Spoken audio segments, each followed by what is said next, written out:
tema se volvió objeto de debate a raíz del pronunciamiento de la presidenta Xiomara Castro, porque si ella no hubiera dicho nada, al margen de que ella tendrá sus motivos del por qué respaldó a Nicolás Maduro, pero si el gobierno de Honduras no se hubiera pronunciado, me parece que este no sería el tema del momento político en Honduras. Pero bueno, ellos lo hicieron y les voy a dar un adelanto de para dónde va a ir el análisis. Claro, vamos a hablar un poco de lo que rodea esta designación de Maduro, no solo el tema de la captura y la recompensa de $50 millones, sino que días atrás el gobierno de Estados Unidos había designado al Cartel de los Soles como una organización terrorista especial.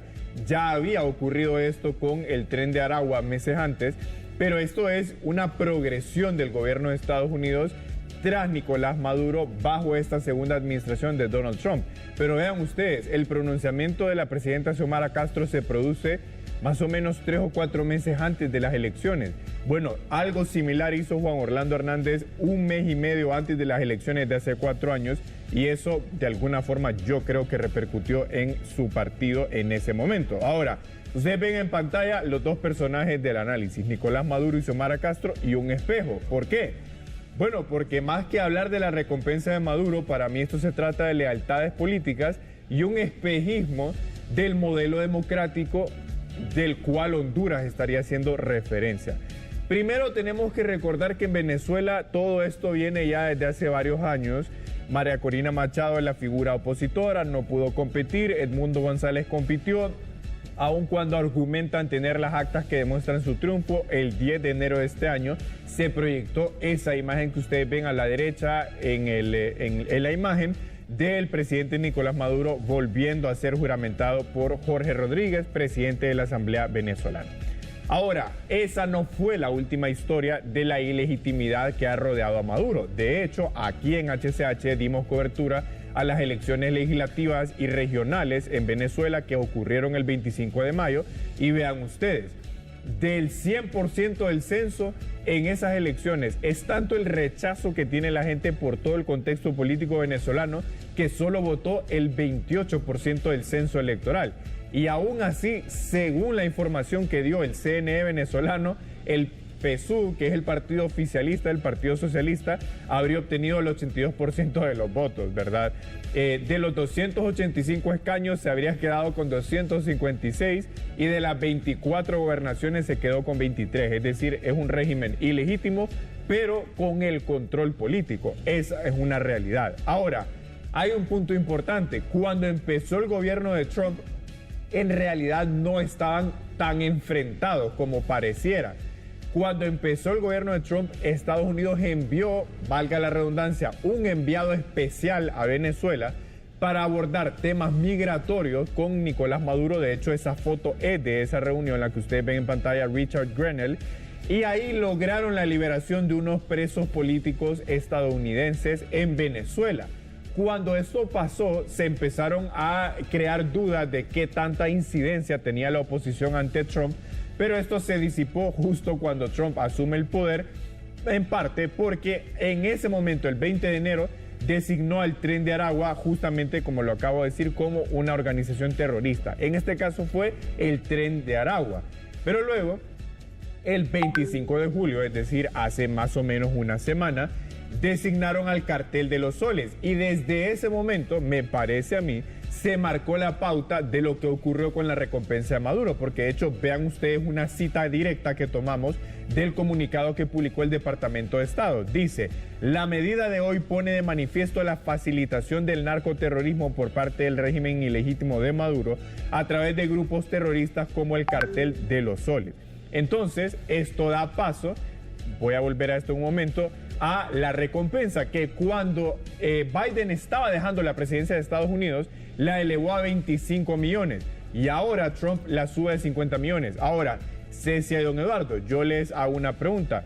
A ver, para ustedes, aun cuando hay enfrentamiento político entre un país y otro, ¿pueden tener relaciones comerciales? Aun cuando haya diferencias políticas, es decir, que Estados Unidos diga: nosotros no reconocemos a Maduro, pero tenga relaciones comerciales con Venezuela. Sí puede. Y de hecho ya existe, ¿verdad? Existe.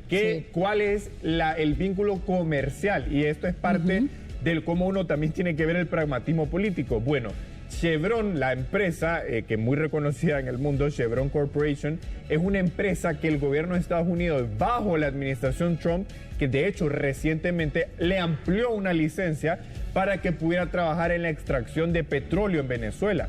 Y de hecho, parte de los cuestionamientos que la oposición venezolana y otros sectores en el mundo le hacen al gobierno de Estados Unidos es que se opone políticamente a Maduro, pero mantiene un pequeño vínculo comercial que oxigena a el gobierno Maduro en términos económicos. Bueno, pero más allá de esto, hay otros dos asuntos importantes para entender la dinámica de Trump con respecto a la sanción a Nicolás Maduro, o en este caso la recompensa.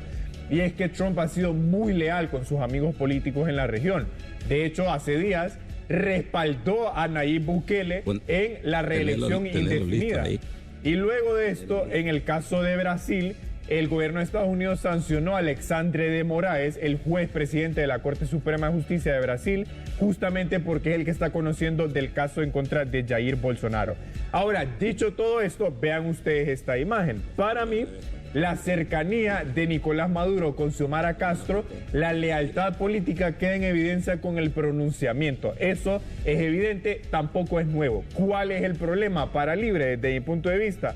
Bueno, que este pronunciamiento se produce en un contexto que estamos cerca de las elecciones presidenciales.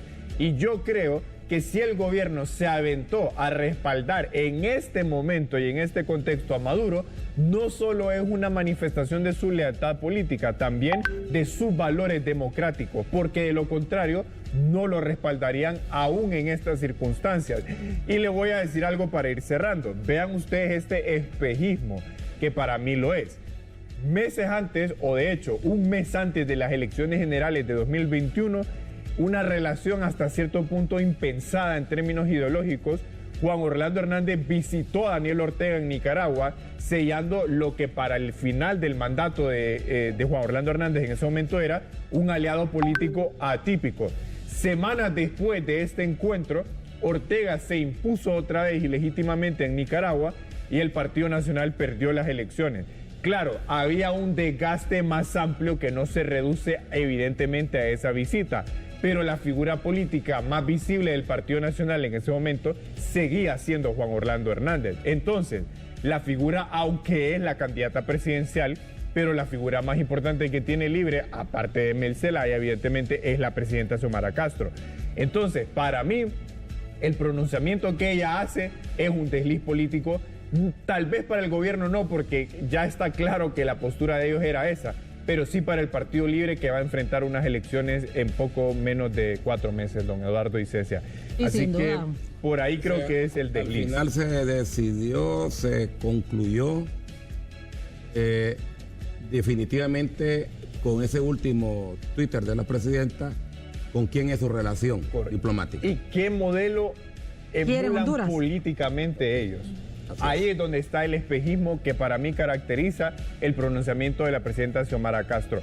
Veremos. Y que en efecto, como le han dicho varios líderes de la oposición, ese pronunciamiento no representa lo que pensamos la mayoría de hondureños. Exacto. Entonces ella no puede decir... son los valores democráticos. De Honduras. ¿No? Entonces, en nombre del pueblo, no diga en nombre de Libre, en nombre de mi familia, en nombre propio.